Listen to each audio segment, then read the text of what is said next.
Bago simula ng Royal, ang ginagawa ko yun nga, nag-aap ako ng trabaho. Pero yun nga, bago naman ako nag-aap ng trabaho, ako nag-work din before, pero sandali lang.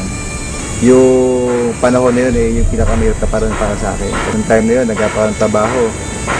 Ang nakikita ko sin sweldo, magkano lang din naman Tapos kaya ako nagpo-consider ng ibang trabaho kahit hindi ko sa linya. Punta ako sa isang work, sa isang company, bawal po, sa isang building, susuyuri mo yan So pagka inabot ko yung resume, timing na may opening, interview nila kagad ako. Yung experience ko talaga dati na sabi ko, bakit gano'n? Totoo pala talaga na hindi porket nakatapos ka, maganda rin buhay. That time din, naisip ko bakit gano'n? Maganda naman tinapos ko, maganda yung eskwela ko, pero bakit that time walang trabaho? Pero tawanan lang Diyos, kinapagtrabaho naman din tayo kahit sandali, hanggang sa dumating yung Royal sa buhay. Nakatuwa at nagsimula ako noon, naalala ko 2006. So nag-join ako nung 2006 na yun, ginagawa ko lang to, kumbaga sideline lang. Pero nung doon ako, naintindihan ko, kahit sideline pala to, kailangan kong seryosohin. Hindi ko na-expect na pwede palang, dahil doon sa sipag ng isang tao dito sa negosyo na to, pwede ka pa talagang umasenso dito, yumaman. Maliban sa yumaman, kung ano man yung pangarap na gusto ng pamilya mo, gusto ng mga tao nasa paligid mo, pwede pala mangyari. Kumbaga, sabi ko, yung income ko dito talagang maganda. Pero hindi ko na-expect na pwede palang mas maganda pa doon sa gusto kong maganda. Noong time na sabi ko, nakikita ko na yung ganda ng negosyo, tuloy-tuloy lang ako.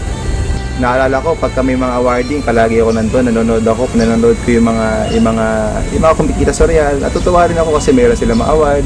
Sabi ko, pwede rin kaya mangyari yun sa parang ordinaryong member kagaya ko, no?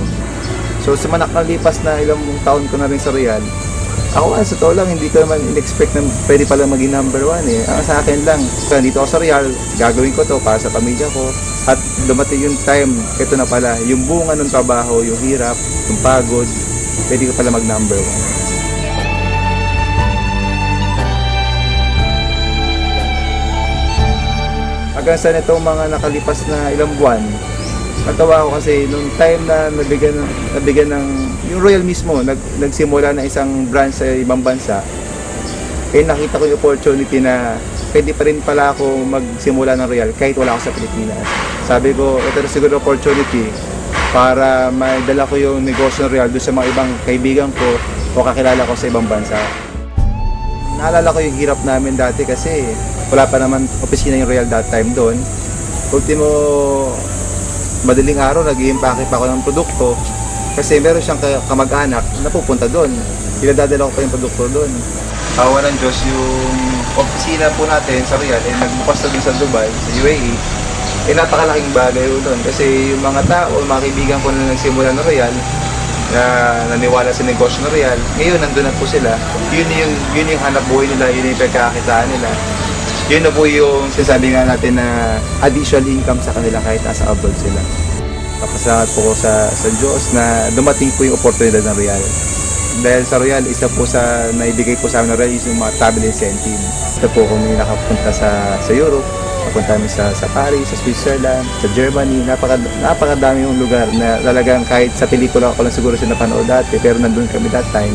Pero itong nakaraan lang, galing ko kami sa Brazil. Yung mga ganong bagay, sabi ko, yun yung mga hindi nababayaran ng pera. Pangalawa, dahil din sa Royal, dito ako napagpundar. Dito ako nakabili ng sarili kong sasakyan. Yung una kong sasakyan dito sa Royal is yung Mercedes-Benz. Yung Mercedes-Benz na SLK. Yung pangalawa, yung BMW. At yung pangatlo yun nga yung Chevy Camaro. Maliban doon sa mga sasakyan na yan, ako masaya-masaya ako ngayon kasi nakapagsimula na ako, makalipat na dun sa bagong property. Last year, kumuha ko ng dalawang condo unit dito sa McKinley Hill, sa Taguig. Isa unit kasi doon, hindi siya bumababa ng 3M. Sabi ko, kakayanin ko ba talaga to? Pero sabi ko, nandito ako sa Royal, imposible hindi ko to kayanin. So, after a week, nag-decide ako, bumalik ako doon at kumuha ko ng isang unit. Alam niyo, nakakatawa. Yung isa, kinuha ko ng unit doon sa McKinley Hill. At yung pangalawa, yung isa pang unit doon, yung Venice. Pasok kayo, dito tayo sa kabila naman. yung hirap, yung pagod, yun yung mga naging resulta namin. At isa sa pinaka nakakatuwang resulta dito, yung negosyo ng Royal, magkakasama rin kami magkakapatid, buong pamilya. At nang kumita na ho kami dito, yung mga kapatid ko, nag-put up na rin ho kami ng isa pang traditional business na magkakasama pa rin ho kami.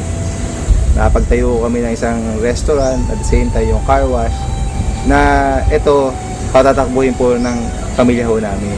Itong negosyo na to, ito ay bunga ng negosyo ng Royal.